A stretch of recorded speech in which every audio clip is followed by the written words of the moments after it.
அனைவருக்கும் வணக்கம். இப்போ காவேரியின் துணையாறுக்கான ஷார்ட்கட்டை பார்ப்போம்.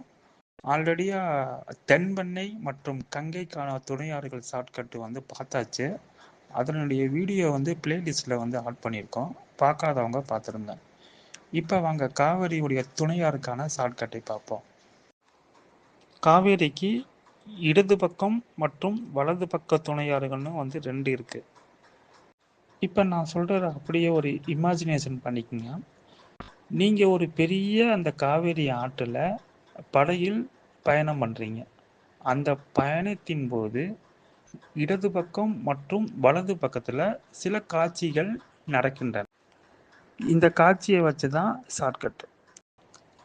இடது பக்கம் ஹாரம் அணிந்த ஹேமாவதி ஒரு சிம் கார்டை வாங்கி கொண்டு ஆற்காடு நோக்கி போகிறாள்.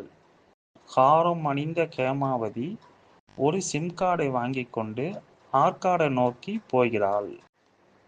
இதுல பாருங்க, ஹாரம்னா ஹாரங்கி, ஹேமாவதினா அந்த பேரு அப்படியே வந்துடுது ஹேமாவதி, சிம்னா சிம்சா, ஆற்காடுனா ஆர்காவதி. அவ்வளவுதான். இப்ப வலது பக்கத்துக்கான ஷார்ட்கட் பார்க்கலாமா? லட்சுமணன் கையில் ஒரு கபினி விலை உயர்ந்த சொர்ண சிலையுடன் பவானி கோயிலுக்கு போய் தன் கஷ்டங்களை நொய் நொய் என்று சொல்லி அழுது கடைசியில் அமைதியா அங்கே அமரச் செய்தான். லட்சுமணன் ஒருத்தன் கபடின்னு ஒரு விலை உயர்ந்த சொர்ண சிலையுடன் பவானி கோயிலுக்கு போய் தன் கஷ்டங்களை நொய் நொய் என்று சொல்லி அழுது கடைசியில் அமைதியாக அங்கே அமரச் செய்தான்.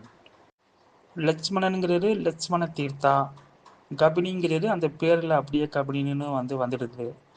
ஸ்வர்ணங்கிறது சொர்ணவதி, பவானி பவானி, நொய் நொய்ங்கிறது நொய்யல் ஆறு, அமரங்கிறது அமராவதி. நன்றி, வணக்கம். உங்கள் கல்விக்கு இந்த காஞ்சி கடிகை.